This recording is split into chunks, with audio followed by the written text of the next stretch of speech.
with payment systems, it's really important that you have some ownership, some control, some assurances. Maybe, you know, they can't really trust it yet, but over time they will understand that this is probably more secure than any other bank, because it's not built by any one entity that sits in a room in some bank. It's built by not only built by thousands of people, and there's a lot of, you know, eyes into the code, but it's also battle tested with millions of dollars in production. So it's not like we're testing this on you. You're sharing this infrastructure. You're basically standing on the shoulders of Ethereum, you can say. Well, yeah, let's discuss that briefly then. I think for a lot of people, Ethereum, they think of it just as a currency, digital currency, or token, or what have you, similar to Bitcoin. But in fact, what we're talking about here is Ethereum as a sort of open source network, right? An open source infrastructure where you have all these people, developers and so on, working together to build all these solutions on the blockchain.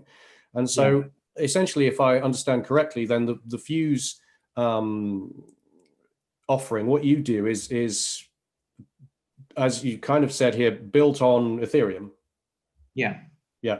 So therefore, when you say, so people aren't just plugging into kind of Fuse, they're plugging into the whole Ethereum kind of ecosystem, the security of that, right? No, I'll explain when I say Ethereum what I mean. So it's like blockchain. Sometimes you say it, but you mean different stuff. Yeah, okay. So when I say Bitcoin, or like I can say Bitcoin as a network, Bitcoin as a currency, and Bitcoin as a product or an open source code. When I say Ethereum, I don't mean Ethereum as a currency. No. And I don't mean even Ethereum as a network. Okay. I mainly talk about Ethereum as a standard, like HTTP. When you subscribe to this standard, you're automatically interoperable with everything in the Ethereum ecosystem. Maybe I'm oversimplifying, but I think that's good. I think simple is good, to be honest. Yeah.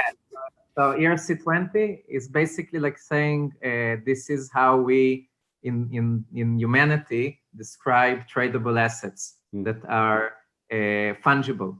And this is NFTs. This is a contract for how do we describe assets that are non-fungible. Assets that are fungible are more similar to cash.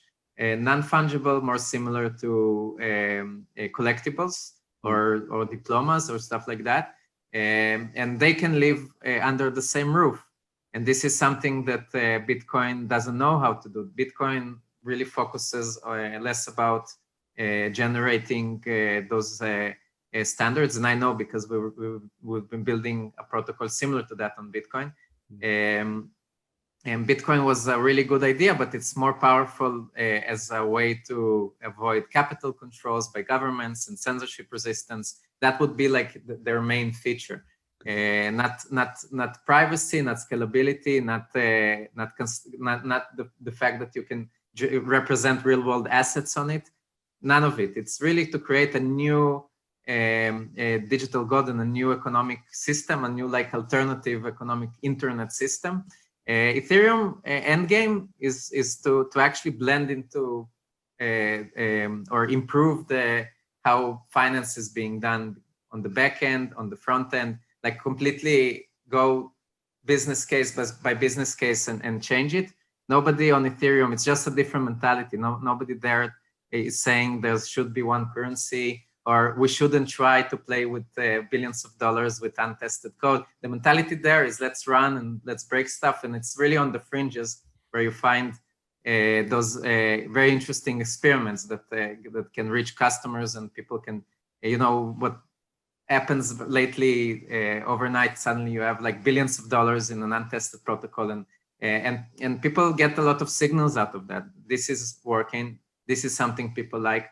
This is a bad approach. Don't go there. And we don't have enough experimentation like that on Bitcoin. Right. So this is why I'm saying like there's more developer adoption on Ethereum than all the other ecosystems together. and other ecosystems are actually building on top of Ethereum. If you look at Binance, Cosmos, Polkadot, all of those projects have an Ethereum interoperability in the pipeline. So I would say that it's not the best protocol, but just like HTTP, it's good enough.